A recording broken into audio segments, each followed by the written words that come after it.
cervicale. Alors, comme je vous ai dit, les lymphomes, c'est quelque chose qui augmente en fréquence, qui a augmenté beaucoup dans le temps. Et une des hypothèses pour expliquer cette augmentation, ça a été l'apparition d'agents infectieux qui peuvent causer ces lymphomes. Alors c'est logique de le penser parce que quand vous êtes infecté, vous allez activer votre système immunitaire, activer vos lymphocytes, et forcément, quand on les active, ces lymphocytes, eh bien, qu'est-ce qui va se passer?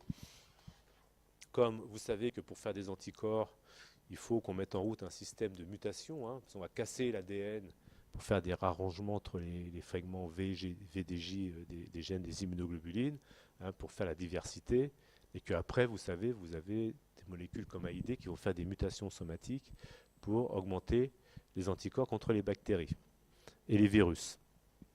Eh bien, ces mutations, elles peuvent apparaître non pas seulement dans les gènes des immunoglobulines, mais aussi dans d'autres gènes qui sont importants pour la régulation de la prolifération, de la survie des lymphocytes B ou T, et ce qui peut déclencher parfois un lymphome quand c'est transformé. Alors, parmi les hypothèses bactériennes et virales, eh bien, dans les bactéries, ce qu'a vu le prix Nobel, d'ailleurs celui qui l'a découverte, hein, il y a une bactérie qu'on appelle Helicobacter pylori, qui est dans l'estomac, qui pousse à pH acide, ce qui est une particularité de cette bactérie.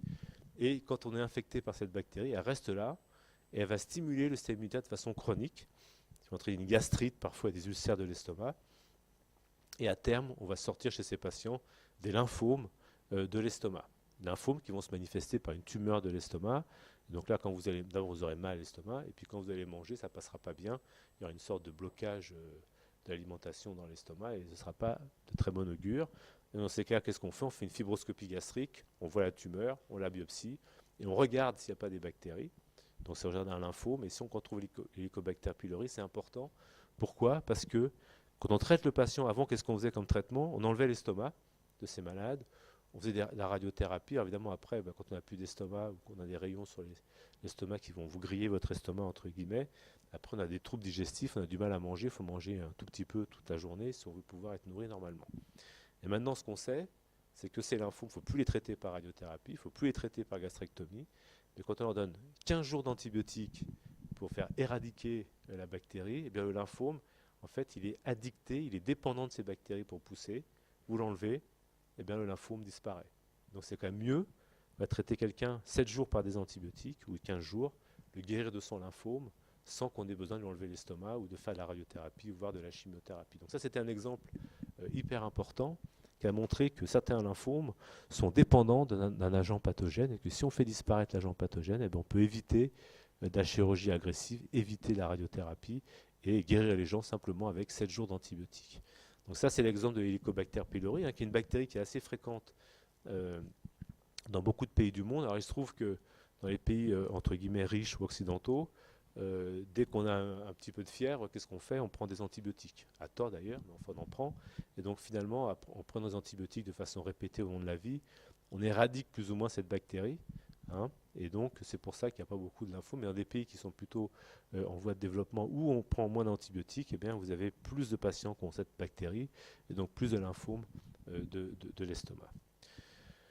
Il y a d'autres virus, d'autres bactéries qui donnent la même chose, hein, comme le campylobacter dans des maladies du tube digestif et du grêle, hein, qui donnent des lymphomes du grêle. Et quand on traite par des antibiotiques, on peut guérir aussi ces lymphomes. Et puis le chlamydia psittaceae, hein, qui est une bactérie qu'on trouve chez les perroquets, en fait, eh bien, qui donne des infections chez l'homme, notamment au niveau des conjonctives, et ça peut développer des lymphomes de l'œil.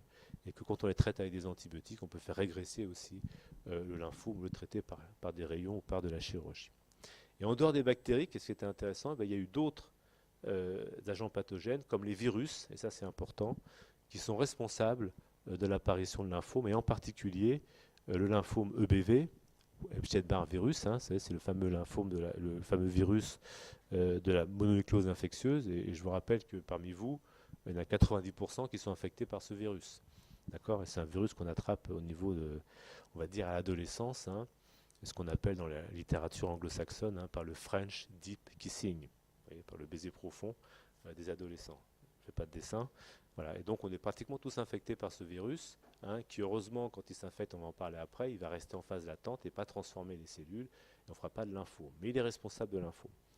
Et puis il y a le virus HIV, du sida, que vous connaissez tous, qui lui va induire un déficit immunitaire et qui va être responsable d'un mauvais contrôle justement de la réponse contre le virus EBV et augmenter la fréquence des lymphomes de façon très spectaculaire chez ces patients. Et deux virus qui sont intéressants, le virus HTLV1 qui est un rétrovirus, c'est le premier virus qui a été décrit responsable de lymphome, et puis le virus de l'hépatite C qui donne des hépatites par définition, mais aussi, vous le verrez,